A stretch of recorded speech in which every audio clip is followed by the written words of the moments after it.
Hello friends, কেমন আছেন সবাই? আজকে আমি নিয়ে আসলাম টোরাবিকা কফি রেসিপি। প্যাকেটটার উল্টা দিকে দেখলাম যে একটা কোকো পাউডার অলরেডি অ্যাটাচ করা ছিল। আমি ওটা রেখে দিয়েছি কফি বানানোর পরে উপরে গার্নিশ করার জন্য। তারপর আমি ইনস্ট্রাকশন দেখে নিলাম যে এটা ঠান্ডা পানি দিয়ে করব নাকি গরম পানি দিয়ে করব। দেখলাম ওখানে গরম পানির কথাই বলা হয়েছে।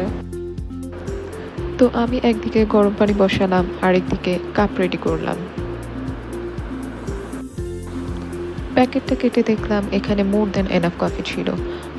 আমি আগে কফি পরে পানি দেওয়াটাকে বেশি প্রেফার করি, কারণ আমার কাছে মনে হয় পানিটা পরে ঢাললে হয়তো বাবল ক্রিয়েট হয় সুন্দর, সেটা খেতেও মজা লাগে, দেখতেও সুন্দর লাগে। এদিকে আমার পানি অলমোস্ট বয়েলড হয়ে গিয়েছিল। তো আমি পানি নিয়ে এসে এবার উপর থেকে পানি ঢাললাম যাতে একটু বাবল ক্রিয়েট হয়, দেখতেও যাতে সুন্দর লাগে এবং আমার কাছে খেতেও একটু ফোমি ফোমি লাগে, বেশ ভালোই লাগে।